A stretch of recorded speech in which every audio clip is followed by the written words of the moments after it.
Okay, so here's an expression. You have 2.17 divided by 0.7. So, what are we going to do with that? Whenever you see a problem like this, you always want to make sure you rewrite it.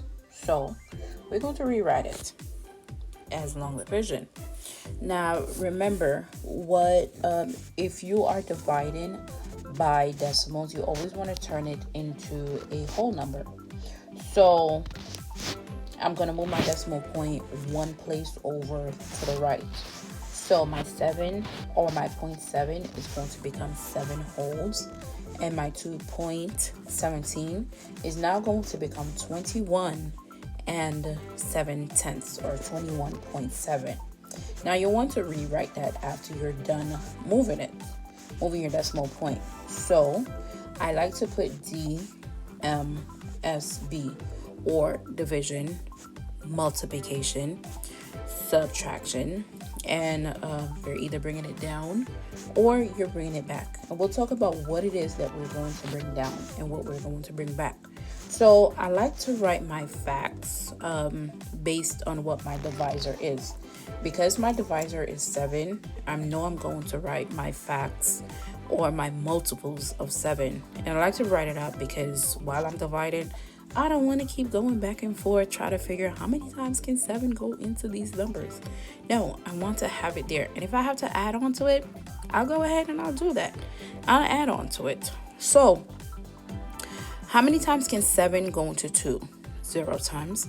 Now, how many times can 7 go into 21? We know that 7 go into 21 3 times. So because I already have that out there already, I know that 21 divided by 7 is going to be 3. So what am I going to do with that information? I'm going to put the 3 right there on the top. And then I'm going to multiply 7 times 3. I already did the work. We know that's equal to 21.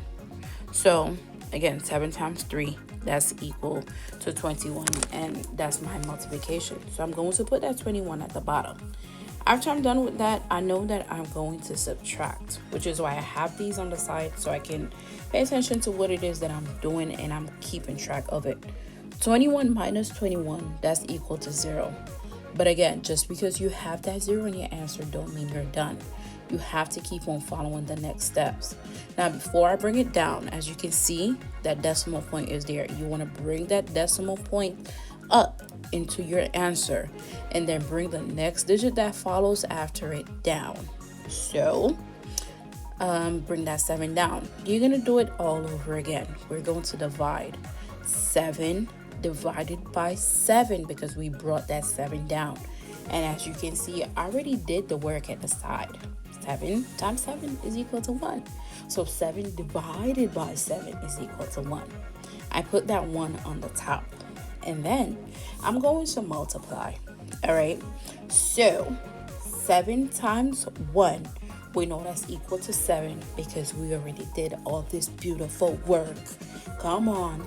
So 7 times 1, that's equal to 7. So I am going to put that 7 at the bottom. All right. And then I already did the DMSB. I'm going to subtract because I multiplied. So 7 minus 7, that's equal to 0. And we know that once we have the 0 in our answer and we have no other digit in our dividend, guess what? We are absolutely done. So 21 and 1700ths divided by 7 tenths, that's equal to 3 and 1/10, or 3.1. And you know that you are done. All right?